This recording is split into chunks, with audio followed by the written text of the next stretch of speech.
जब आप बच्चे थे तो आपको सबसे ज्यादा डर किससे लगता था?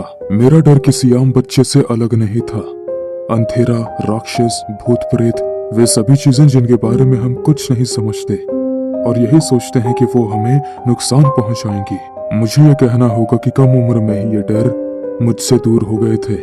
उस दिन जिसने मेरे डर को बदल दिया, मैं सबसे भयानक, क्रूर और असली प्राणी से मिला और वो सच में एग्जिस्ट करता था। वो था इंसान। मैं आपको उस रात के बारे में बताऊंगा। मैं सिर्फ 12 साल का था। सेल्फ डिफेंस करने में केपेबल होने के लिए बहुत छोटा था, लेकिन बेबी सिटिंग के लिए बहुत बड़ा बच्चा था। मैं थोड़ी देर के लिए अकेला रहने वाला था क्योंकि मेरे मॉम डैड सुपरमार्केट से कुछ चीजें खरीदने के लिए बाहर गए थे। अचानक मैंने लिविंग रूम से एक अजीब सी आवाज सुनी। मैं हैरान होकर उठ खड़ा हुआ। मैंने ईमानदारी से सोचा कि मेरे पेरेंट्स घर आ गए थे। मैं उस दिन जमीन पर बैठा था और मेरे पेरेंट्स ने मुझसे कहा था कि मुझे जमीन पर अपने खिलौनों को नहीं रखना चाहिए। इसलिए मैंने जितनी जल्दी हो सके अपने सभी खिलौनों को दूर रखना शुरू कर दिया, इस उम्मीद में कि टाइम पर ही सब कुछ छिप जाएगा।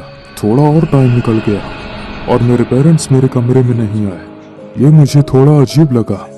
वे हमेशा आते ही मेरे कमरे में आ जाते थे क्योंकि उन्होंने हाल ही में ये डिसीजन लिया था कि मुझे अब किसी बेबी सिटर की जरूरत नहीं है। लेकिन वे अभी भी मुझे लेकर थोड़े परेशान थे। जैसे जैसे वक्त बीतता गया, मैं कदमों की आहट सुनता रहा और उस पल मुझे एक बात का एहसास हुआ कि वहां सिर्फ एक ही इंसान चल रहा है। मैंने जल्दी से अपने बेडरूम की खिड़की से बाहर देखा और कुछ ऐसा देखा जिसे देखकर मेरे रोंगटे खड़े हो गए। मेरे पेरेंट्स की कार वहां पर नहीं थी। मैंने मेरे कमरे के आधे खुले दरवाजे से बाहर की तरफ देखा और एक काली छाया को हिलते हुए देखा। वो इंसान मेरे मम्मी पापा में से कोई नहीं था, वो कोई और ही था। मैं बिना हिले खड़ा रहा। वो छाया धीरे धीरे लिविंग रूम में घूमती रही। उसने अपना चेहरा छुपाने के लिए मास्क या कुछ नहीं पहना हुआ था। वो एक आदमी था, लंबा और पतला, जिसकी डरावनी स्माइल ने मुझे हिला कर रख दिया। मैं जानता था कि वो जरूर एक चोर ही था। उस वक्त मैं ये समझने के लिए बहुत छोटा था कि मुझे उस आदमी के बारे में इतना डर क्यों लग रहा था। उस वक्त मैं बहुत छोटा था और जिस चीज पर ध्यान नहीं दे सका वो उस आदमी का व्यवहार था। वो घबराया हुआ नहीं था, वो जल्दी में भी नहीं था और वो डरा हुआ तो बिल्कुल भी नहीं था। वो बस हर पल को एंजॉय कर रहा था। मुझे ये भी एहसास नहीं हुआ वो यहाँ वहाँ अलमारी दराजें भी चेक नहीं कर रहा था। उसके पास सामान डालने के लिए कोई बैग या बैकपैक भी नहीं था और जैसे ही उसने किसी को देखा तो उसका भागने का इरादा नहीं था। वो आदमी किसी चीज की तलाश में नहीं था, वो किसी की तलाश में था।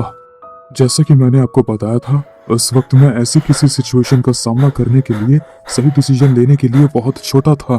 मेरे हाथों से पसीना आ रहा था और मुझे अपनी छाती में एक मजबूत सिलाई चुभती हुई महसूस हुई जिसने मुझे सांस लेने नहीं दिया। उस पल मुझे छिप जाना चाहिए था या दूर भागना चाहिए था, मदद के लिए चिल्लाना चाहिए था, लेकिन उसने जो किया वो सबसे बेहतर था।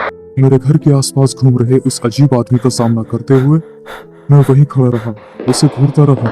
मैं वापस अपने कमरे में भाग गया, दरवाजा बंद कर दिया और अपने बेड के नीचे छिप गया। मेरे कमरे का दरवाजा धीरे से खुल गया। मैंने अपनी सांसें रोकने की कोशिश की, लेकिन मेरा दिल इतनी जोर से धड़क रहा था कि मुझे यकीन था कि इसकी आवाज पूरे घर में सुनी जा सकती थी। एक बार जब वो आदमी मेरे कमरे में आ गया तो मैं और ज्यादा घबरा गया। मुझे हैरानी हुई कि वो आदमी मेरे कमरे में आराम से घुस गया क्योंकि मेरे खुले दरवाजे से उसके लिए अंदर आने में कोई प्रॉब्लम नहीं हुई। एक बार जब वो कमरे में आ गया तो मैं अपने बेड के नीचे से देख सकता था कि दरवाजा धीरे धीरे बंद हो गया। उसे इसे इतनी देर से बंद करने की जरूरत नहीं थी, लेकिन वो ऐसा कर रहा था और मैंने दरवाजे की चरमराहट सुनी। दरवाजा बंद होने के कुछ सेकंड्स बाद लाइट भी चली गई थी। लाइट अभी भी मेरे बेडरूम के खिड़की से आ रही थी, इसलिए वो उसे भी बंद करने के लिए चला गया। अब हम दोनों बिल्कुल अंधेरे में थे। मैं अब कुछ भी नहीं देख सकता था। अब जब मैं बड़ा हो गया हूँ तो मुझे एहसास हुआ कि ये सब करना उसके खेल का हिस्सा था। उसने बिना कुछ देखे हर चीज को एंजॉय किया। सारी सिचुएशन अब उसके कंट्रोल में थी, क्योंकि अगर मैं दरवाजे से भाग भी जाता तो वो मुझे ऐसा करते हुए सुन लेता और मेरे भागने से पहले ही मुझ पर कूद पड़ता कि अगर मैं हॉलवे से कुछ मीटर नीचे दौड़कर जाता और वो मुझे वहीं पकड़ लेता, ये भी मेरे लिए परेशानी पैदा कर देती। एक सेकंड से दूसरे सेकंड तक मुझे बेड के ऊपर एक वजन महसूस होता रहा। पहले तो मुझे लगा कि वो आदमी बेड पर लेट गया है, लेकिन मुझे जल्द ही एहसास हुआ कि वजन बेड के सिर्फ एक हिस्से पर ही था। वो आदमी उसके ऊपर खड़ा था।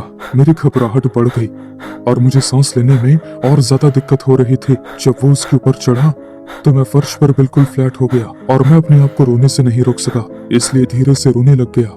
मैंने सोचा था कि उसने मेरी बात नहीं सुनी, लेकिन आज मुझे एहसास हुआ कि चुप्पी के साथ वो सब करना पॉसिबल नहीं था। वो अच्छी तरह से जानता था कि मैं कहाँ हूँ। अचानक बेड हल्का हो गया और मैं सांस ले सका। मुझे चैन आया, लेकिन मेरी वो राहत लंबे समय तक नहीं रही। उस पल बेड के नीचे मुझे मेरे साथ ही हंसी की आवाज आ रही थी। वो आदमी मेरे बगल में फर्श पर लेटा हुआ था। मैं सहम गया और बिना रुके रोने लगा। मेरे बगल में वो आदमी रोने का नाटक कर रहा था, मेरा मजाक उड़ा रहा था। मैं उसे देख नहीं सका क्योंकि मेरी पीठ उसकी तरफ थी, लेकिन मुझे उसकी गर्माहट मेरे बगल में महसूस हुई।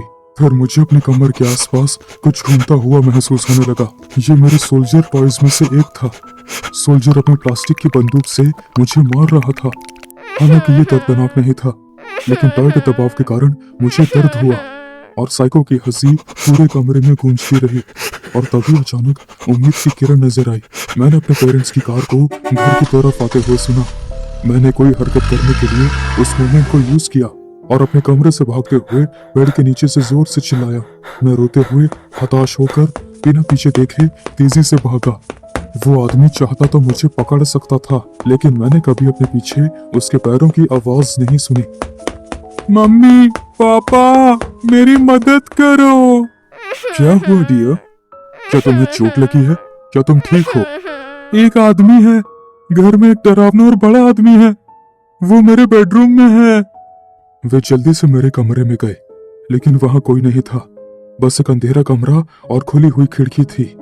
अगले कुछ दिनों में मेरे पेरेंट्स ने कई बार कैमरे को चेक किया और वो घबरा गए, क्योंकि वो कम से कम 1 सेकंड के लिए ही सही, लेकिन उन्होंने भी वही एक्सपीरियंस किया जो मैंने एक्सपीरियंस किया था। इस इंसिडेंट के कुछ दिन बाद वो आदमी कैमरे के पास आया।